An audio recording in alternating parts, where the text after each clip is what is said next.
What is up, everybody? Welcome back to the channel. I'm here to break down big Thursday night football game. Cardinals Seahawks, big divisional game. Both teams are 6-3, and last time we had this game play out earlier this year on Sunday Night Football, it was a good game. Went to overtime and on a game-winning field goal. Had a massive game from Kyler Murray and a massive game from Tyler Lockett. So we're gonna have a lot of good plays on this video. There's a lot of good captain options that I want to get into. But before I do that, if you're new here, make sure to leave a like on this video, subscribe to the channel, leave a comment.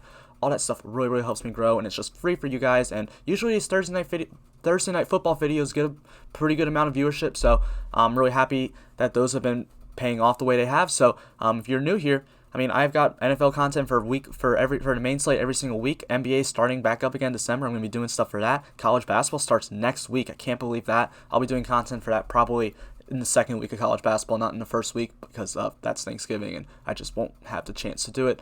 But yeah, if you want to get more of my content, you can always subscribe to my Patreon. I'll put the link in the description below, and you can follow me on social media, Twitter, Instagram, and on TikTok that I started yesterday. So I'll be putting stuff about DFS and just sports in general over there as well. So let's get into the players, where Russell Wilson and Kyler Murray are, two of the best plays on the slate. Look, Russell Wilson, this game is a 58 game total. It's one of the highest total games on the week. Probably will be the highest total game overall of the week. So both these guys are in play at captain, but maybe not as much Russell Wilson as Kyler Murray. Kyler Murray brings so much usage on the ground. He has been, he just rushes the ball a ton. Had 2 touchdowns 2 nights ago against Buffalo. Had the game-winning Hail Mary against Buffalo. These two teams have just been exciting. They've been an exciting games, so I'm expecting another shootout here. So both these guys are definitely in play for captain. They're not going to be my favorite captain options. I'm going to still want to look towards probably mostly the wide receivers, who we will get into. But I definitely do like going to these guys as in flex options. They're the 2 most expensive players on the slate. If you're playing Hopkins or Kirk at captain, I'd go with Kyler Murray. If you're playing Metcalf or Lockett at captain, I'm going with Russell Wilson. You could still put both in. There's some cheap options that we're going to get into as well. Yeah, both quarterbacks are going to be in play. This is going to be a game where, both these pass defenses are bad. Seattle's second most points opposing quarterbacks, Arizona 9th, so going to be a lot of points scored from these guys, but they are kind of expensive, and I think I would rather go to some of the receivers at captain. The backfield for the Arizona Cardinals right now is Kenyon Drake and Chase Edmonds. Kenyon Drake was back last week, so I expect him to play again today or on Thursday. The Seahawks allowed the 17th most points to opposing running backs. When we go look at Kenyon Drake, he's averaging 4.53 yards per carry. Edmonds is averaging 4.87. Drake does have 26 red zone carries and 6 inside to 5 carries. Edmonds only has 9 red zone carries and 1 inside to 5 carry. When you go look at rushing attempts with Kenyon Drake in, Kenyon Drake's averaging 16.875 rushes per game, and Chase Edmonds is averaging 4.625 rushes per game. When you go look at the targets in the passing game, Drake's only averaging 1.375, but Edmonds is averaging 4.375. So Drake averaging 18.25 touches per game to Drake's 9. Edmonds' price for 9 touches. It's a little much, but this is definitely a spot where he could totally succeed. Saw him have a pretty good game against Seattle last time, so I don't hate going to Chase Edmonds as a flex option. Kenyon Drake, he just kind of sucks. He's been terrible this year.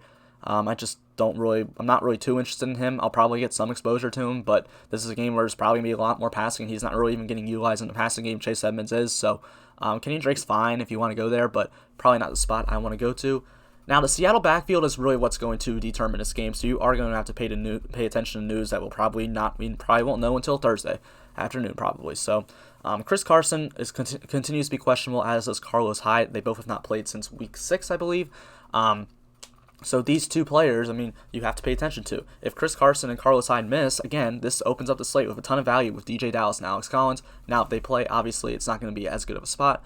It's not going to be as good of a value. I don't want to touch those guys. If these guys play, I'm probably only getting Chris Carson anyway. He has 11 red zone carries this year and 6 inside to 5 carries.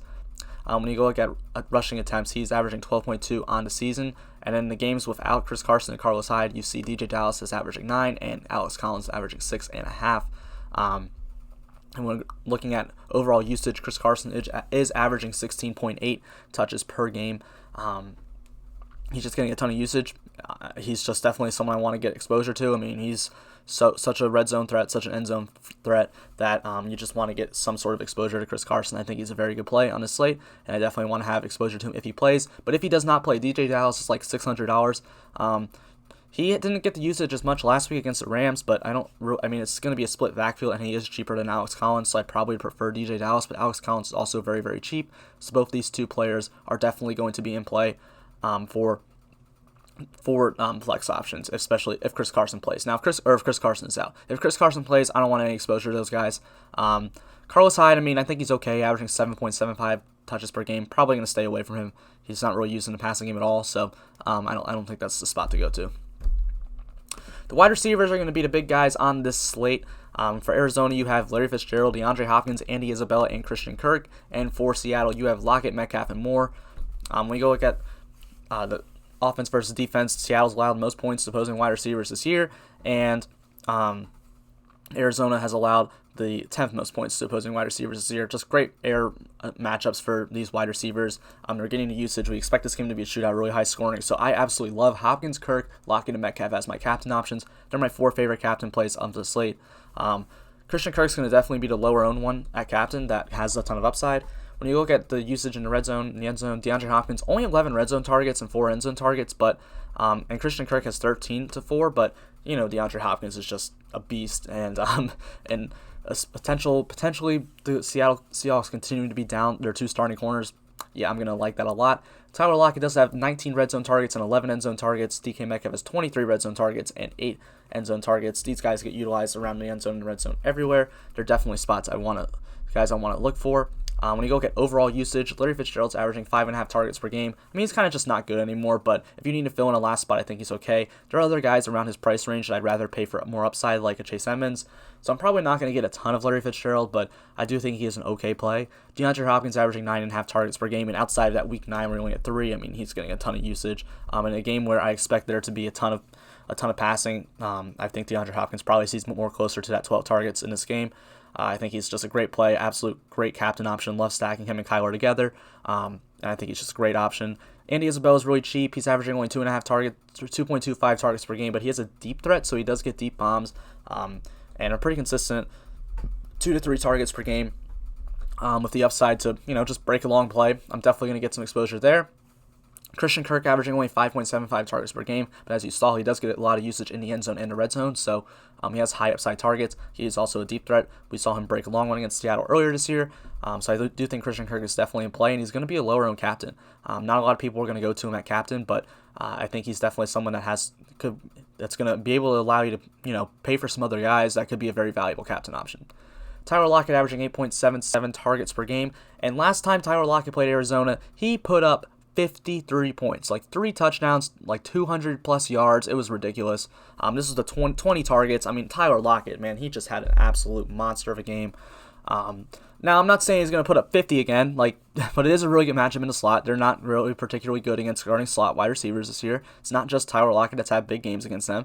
So he's definitely a great play, but don't be expecting a 50-point game. And honestly, if he's going to be the super popular wide receiver captain option, I'm just going to go to Metcalf, who's a little more expensive.